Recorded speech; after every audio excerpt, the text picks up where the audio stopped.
Meeting है में से बिल्कुल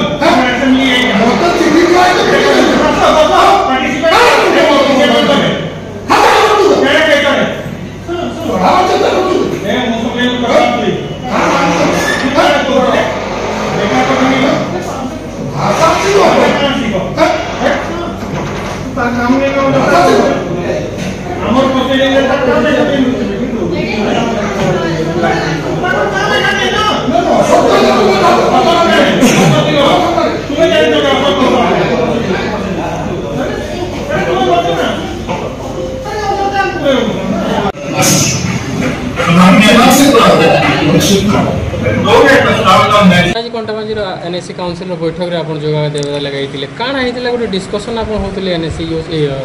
अध्यक्ष साहब कंटाबाजी नगरपाल मत चिठी करते 6/8/2024 11 घंटा समय कंटाबाजी एनएससी रे मीटिंग अच्छी मु मीटिंग आसती काउंसिल मीटिंग सर्वप्रथम तो गोटे बोर्ड थिला जोटी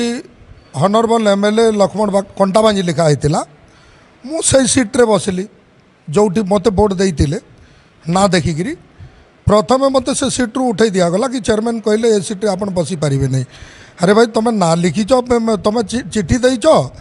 तुम डाकिच आ तुम सीट्रे बसौच तुम मत उठाऊच कहीं एटा गला। द्वितीय कथा ये जहाँ शुणबार लगी मिलला जेन प्रकार माने भाषा माने यूज करा जाउछ कौन सी प्रकार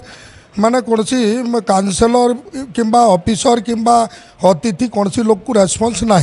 कौन सी प्रकार संबोधन तो ना तार संगे संगे ये केवल लड़ाई चली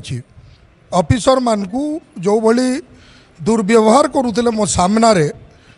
मान्यवर माने नगरपाल की दुर्व्यवहार बा से लोकंर सेवा करने आसछंती तांको विरोध रे तांको न सैला बोली कार्य कले के भी कहे आवाज उठेबे आवाज उठेला परे न्याय पाई लड़िला परे तांको जदी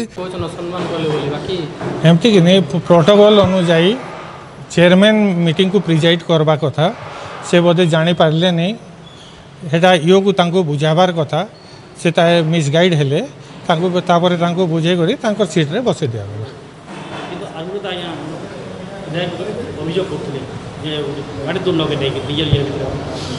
विधायक नहीं जानी थे कौन से केन टॉपिक रे कथा होछु बोधे से लगी से भलिया कथा हेले नहीं आम मामू बंजा है आमर भितर कौन से असंतोष नाइन आउ समस्ते मिसिक काम करूँ यहाँ सुनिश्चित अच्छे जेहेतु कटाबांजी मंगल लगी कटाबांजी उन्नति लगी आम मैंने कटाबांजी जीति कर आसीचु और समस्त दायित्व अच्छे और कटाबांजी एनएससी रे जेहेतु आम भी 2 वर्ष रु 2.5 वर्ष होबाके जाऊँ कार्य करूँ आउ विधायक नुआ करी अच्छन से आस्ते आस्ते सब जानबे शिखबे आमर आशा अच्छे और आगामी दिन सांगे मिसिक आम कटाबांजी उन्नति लगी काम करूँ।